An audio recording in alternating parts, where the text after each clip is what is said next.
What is it like to ride a Yamaha Vmax? A question I get asked fairly often in a video I've wanted to make for a long time. This right here is my 1987 Yamaha Vmax. So the original Vmax, the second year of production. And today we're just going to take it out for a nice little ride. Something that's a little overdue and something I've wanted to do for a while. I've rode this bike a handful of times over the course of the last few months here. Got this bike fully working in operational order again. If you guys have missed some of the things that we've done with the Vmax, I'll link the videos down below and you can check them out after this one. This bike, just getting it warmed up a little bit, is a very enjoyable bike to ride. Your first impressions with the Vmax, I hope if you take anything from this video, it's that the first time you hop onto a Vmax, just be careful, take it slow. In your first impressions, just getting into some speeds. Any motorcycle I like to get on that I'm not super comfortable with, I don't immediately just get on it. I don't immediately just put it through its paces. And take a second, get used to it, kind of just normal riding, how I would ride it on a normal day-to-day basis, or if there was a cop behind me perhaps. The bike, you'll immediately find, is just extremely comfortable and fairly easy to ride. The weight kind of disappears once you get it into a little bit of speed. The weight of this bike and the size of it kind of disappears once you start getting it up to some speed. Of course, when you get it through the corners, you'll feel it, but just riding it normally, you would expect the bike to feel a lot bigger. But when you're on the bike, it feels quite small. You know, you have a lot of motorcycle right underneath you and right behind you, but in front of you here, the smaller handlebar, the smaller front end, I mean, you really feel that the bike isn't as big as it seems when you get on it. Not only that, but keeping it underneath 4,000 RPMs, the bike is very smooth. V4s are extremely smooth engines, and unlike V-twins, they don't shake quite as much. It's a very smooth power delivery with that shaft drive. The bike is just very enjoyable to go from A to B and not do anything crazy with. I mean, just simply putting and cruising on miles with it are effortless with the Vmax. Of course, once you start hitting some higher speeds like 65, 75 miles per hour, you feel some of the wind because there's no windshield. It's a muscle bike, a naked bike. So it doesn't have any of the cruiser comfort in terms of wind deflection, but it is just very effortless to just get on and be able to cruise with it. The hydraulic clutch has a heavy but nice feel to it, and the bike does have a lot of engine braking as well, which is something that will come immediately to you when you realize you don't have enough front brake. But getting the bike onto a little bit of some twisty cornery roads, it begins to show its weight. You know, you have a lot of bike underneath you. It's fairly well planted, but it's not a bike you quite want to mess with unless you're a pretty skilled rider, because this bike has 145 horsepower, a ton of torque, and a power band that kicks on at a very weird RPM. Once you start getting upwards towards 55 to 6,000 RPM, the Vmax hits V-boost, and V-boost just makes double intake basically and gives you all of that 145 horsepower at the snap of a finger. But just putting it through some mild paces, you know, it's a bike you can enjoy getting onto some opener twisty roads. It's not a twisty canyon carver, but you can definitely enjoy it, put it through its paces on some nicer roads. This bike, the one thing it does want to do is go fast. And like I said, V-boost opens up at about 6,000 RPM.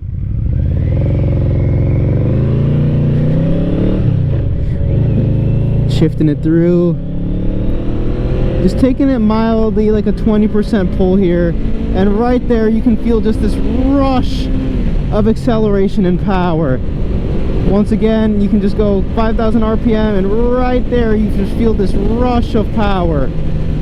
Quite impressive with the Yamaha Vmax. I mean, for how old this bike is, it surprises you at just how modern the engine and everything really feel, except the braking power. But that rush of power at, you know, 6,000 is quite immense. If you crank on it at second gear, even third gear, you're gonna feel a little bit of slippage happen. This bike is powerful and it puts the power down very impactfully. But like I said, I mean, she's just a really comfortable bike if you're not going crazy with it. If you're not trying to go full speed, you're not trying to just be an absolute idiot with the bike. It's quite the comfortable bike. But the one thing you'll notice right away is the lack of brakes. The one thing to complain about on pre-1993 Vmaxes is the front end and the brakes. The brakes just aren't adequate for how much engine the bike has. And if you're just taking it slow, you know, they're fine. But you open the throttle up a couple of times and, well, you're gonna wish you had a little bit more.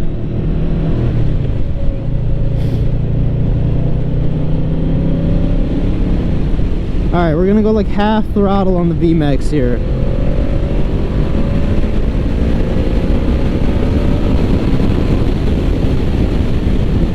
I'm not even sure if that was half throttle, to be honest with you. But just that rushing sensation of power at 6,000 is crazy. I mean, it really is. When people describe Vmaxes, you know, they often describe them as these crazy wicked machines. You're like, no way can this bike be like that. But it really is. It's riding a bike like quite nothing else, especially of its time. I mean, you have to ride a V65 Magna, but that'd be a very cool comparison to make with the Vmax. But I mean, she's a beast. It really is. But I often find that people don't talk about just how civilized the bike can be and how civilized the bike is when you're not trying to crack V-boost and go crazy with it and open it up and do all these things that the Vmax is known for. Just shifting it through some gears, enjoying just a nice open road without wanting to get yourself into danger or trouble. It's just a nice ride. Get a nice burbly engine note.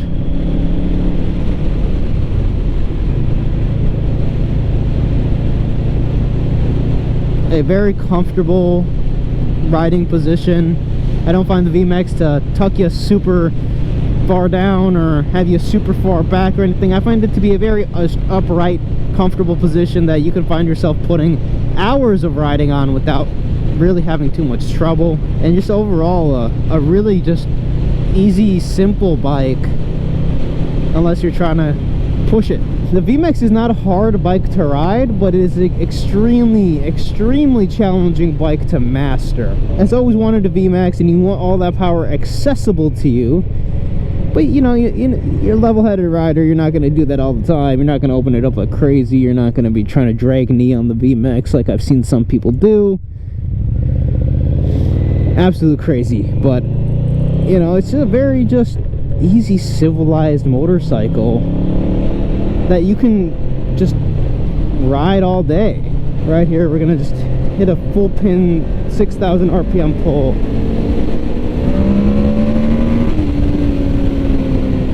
Absolute craziness. What a machine it really is.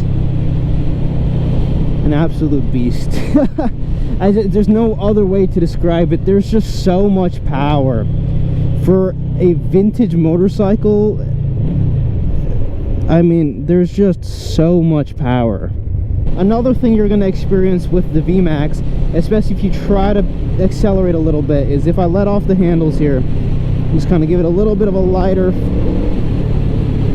feel. It's a little bit of floatiness in the front, but also right there, that front end is too small. They made front end adjustments once again in 1993.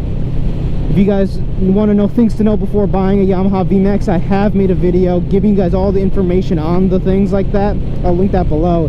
But it has a very light, floaty front end, and you'll feel it wobbling quite a bit. And one thing I did experience the first time I rode the motorcycle oh so many months ago was when I got onto the bike, this front end really starts to lift and get super light, and you got to be really attentive to keeping the front wheel as straight as possible when you're into a little bit of a pull, because if you are going to come down and land, the front end picks up. You know, you see people doing these wheelies on Vmaxes, and yeah, it's a crazy thing, but you know, it'll do it. It will do it, and you know, you're not going to be getting up here most likely unless you're a very skilled rider, but you will lift that front end a little bit and lift the wheel off a little bit. So, you know, if you go full twist, just be ready.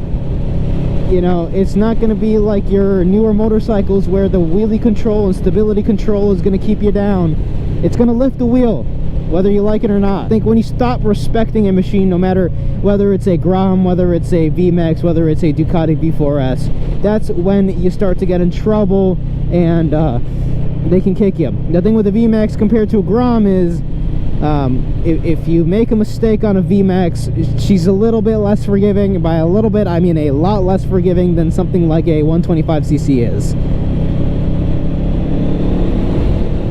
But it just has so much just down low, easy, accessible torque, just easy, accessible power that it makes riding it a real joy, a real pleasure.